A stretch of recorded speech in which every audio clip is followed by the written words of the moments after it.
Pengertian hukum syara. Secara bahasa, hukum berarti mencegah atau memutuskan. Menurut terminologi, hukum adalah khitab atau doktrin syara' Allah yang bersangkutan dengan perbuatan orang yang sudah mukallaf. Baik doktrin itu berupa tuntutan, perintah atau larangan, anjuran untuk melakukan atau anjuran untuk meninggalkan. Menurut istilah ahli fikih, yang disebut hukum adalah kitab Allah dan sabda Rasul. Apabila disebut hukum syara', maka yang dimaksud ialah hukum yang bersangkutan dengan manusia, yakni yang dibahas dalam ilmu fikih, bukan hukum yang bersangkutan dengan akidah dan akhlak. Unsur-unsur hukum syara'.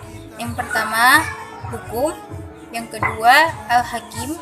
Yang ketiga, mahkum bih atau mahkum fih. Yang keempat, mahkum alaih. Yang kelima, ahliyah. 1. Hukum taklifi.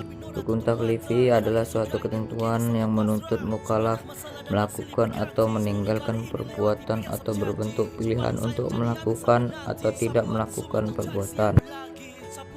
Pembagian hukum taklifi. A. Wajib. Wajib ialah ketentuan suatu perintah itu harus dilakukan oleh mukallaf sesuai dengan petunjuk yang telah ditentukan.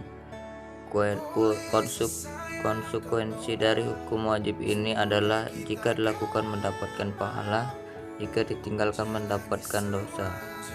B. Mandub. Mandub secara bahasa ialah sesuatu yang dianjurkan. Konsekuensi dari hukum mandub adalah jika dilakukan mendapatkan pahala, jika ditinggalkan mendapatkan siksaan. C. Haram. Haram secara bahasa adalah sesuatu yang dilarang. Konsekuensinya adalah jika dilakukan mendapatkan dosa, jika ditinggalkan mendapatkan pahala. D. Makruh. Makruh adalah sesuatu yang tidak disenangi atau sesuatu yang dijauhi. E. Mubah. Mubah secara bahasa yaitu melepaskan dan memberitahukan. Konsekuensinya adalah jika dikerjakan mendapatkan pahala, jika ditinggalkan tidak mendapatkan dosa. Assalamualaikum warahmatullahi wabarakatuh. Perkenalkan, nama saya Rizky Ardini. Saya dari kelompok 11. Saya akan menjelaskan pengertian hukum wahyi. Yang pertama yaitu sebab. Dalam bahasa Indonesia berarti sesuatu yang dapat menyampaikan kepada sesuatu yang lain. Contohnya, maksudnya bulan suci Ramadan. Yang kedua, syarat. Menurut para ulama ialah sesuatu yang tergantung kepadanya dalam hukum lazim dengan tak adanya hukum, tetapi tidak lazim dengan adanya hukum.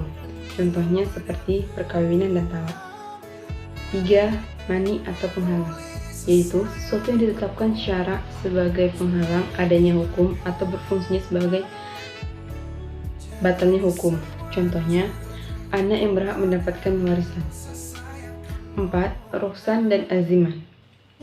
Rukhsan yaitu keringanan hukum yang diberikan Allah kepada mukallaf dalam kondisi tertentu.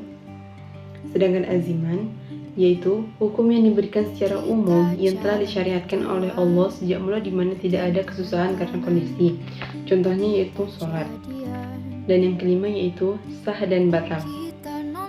Sah merupakan sesuatu perbuatan yang dipandang sah apabila sejalan dengan kehendak syara'. Sedangkan batal yaitu tidak tercapainya suatu tindakan yang memberikan pengaruh secara syara'.